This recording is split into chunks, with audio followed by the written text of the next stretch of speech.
2024 में मोदी का सारथी कौन? बीजेपी ने तैयार कर लिया मास्टर प्लान। कितना मजबूत होगा एनडीए का कुनबा? 2024 की पारी में किसकी बारी?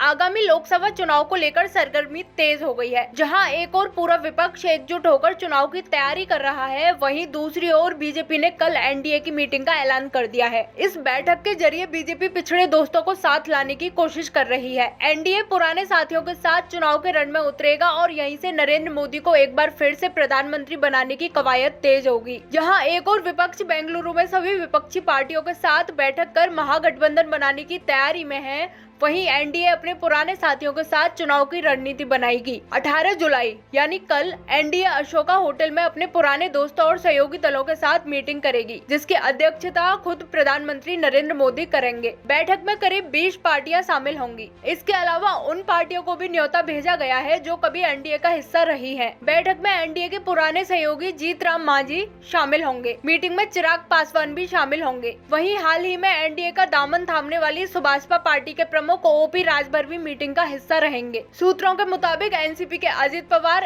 एचडी देवगौड़ा की पार्टी जेडीएस, जयंत चौधरी की पार्टी आरएलडी भी इस बैठक का हिस्सा हो सकती है। बता दें कि कर्नाटक के पूर्व सीएम बसवराज बोम्मई ने जेडीएस के एनडीए गठबंधन में शामिल होने के लिए संकेत दिए हैं। जेडीएस और बीजेपी पिछले कर्नाटक चुनाव में एक दूसरे के खिलाफ खड़े होकर चुनाव लड़ चुकी हैं, लेकिन अब दोनों के गठबंधन की कवायद तेज हो रही है। आगामी चुनाव को देखते हुए बेंगलुरु में आज विपक्ष की बैठक हो रही है। वहीं कल एनडीए बैठक के जरिए अपने पुराने दोस्तों और सहयोगी दलों को वापस जोड़ने की कोशिश करेगी। ऐसा अंदेशा जताया जा रहा है कि बीजेपी को यह एहसास हो गया है कि लोकसभा चुनाव में जीत हासिल करने के लिए गठबंधन जरूरी है। बता दें कि कल ही सुभाषपा ने एनडीए का दामन थामा था, लेकिन खबर ये है कि यूपी के कुख्यात गैंगस्टर मुख्तार अंसारी के बेटे अब्बास अंसारी की राहें आसान हो सकती हैं। अब्बास अंसारी सुभाषपा से विधायक है, हालांकि वे अभी जेल में बंद हैं। लेकिन सुभाषपा के एनडीए में शामिल होने के बाद अब्बास अंसारी भी इनडायरेक्टली एनडीए में शामिल हो गए हैं। अब यह सवाल उठता है कि क्या अपनी जीत के लिए एनडीए गैंगस्टरों बदमाशों की मदद लेगी? क्या बीजेपी के लिए जीत इतनी जरूरी है कि रण में उतरने के लिए उसे गैंगस्टर की मदद लेनी पड़े? एनडीए का कुनबा बढ़ेगा या नहीं, ये तो बैठक के बाद ही पता चलेगा।